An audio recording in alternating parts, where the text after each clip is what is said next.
चित्रकूट में भगवान राम और सीता एक शिला पर बैठे हैं तथा लक्ष्मण धनुष बाण लेकर पहरा दे रहे हैं। अचानक पशुओं की आवाजें आती हैं। एक ओर धूल उड़ती दिखाई देती है। राम, लक्ष्मण, देखो उधर कौन आ रहा है? लक्ष्मण दूर तक देखते हुए, भैया, यह तो अयोध्या की सेना है। ऐसा लगता है कि भरत हमसे युद्ध करने के लिए सेना लेकर आ रहा है।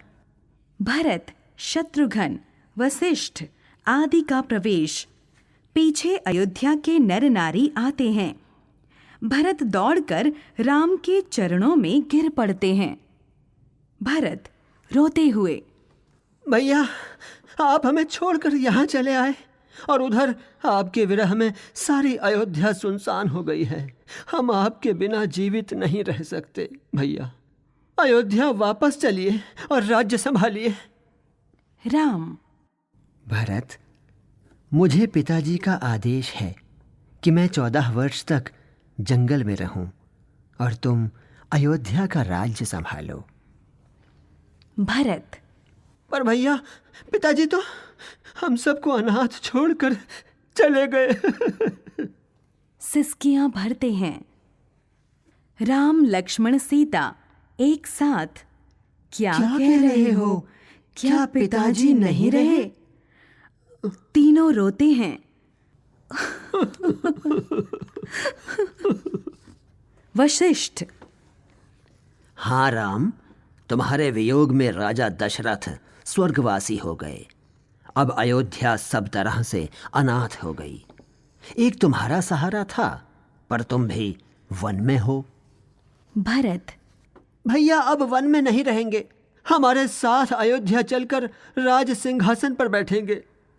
राम, शांत स्वर में, तुम्हारा कहना ठीक है भैया भरत, पर पिताजी की आज्ञा को हम कैसे टाल सकते हैं? भरत, तुम अयोध्या जाओ और अपने कर्तव्य का पूरी तरह से पालन करो। भरत रोते हुए, भैया, राजा तो आप ही हो सकते हैं। मैं तो आपका सेवक हूं।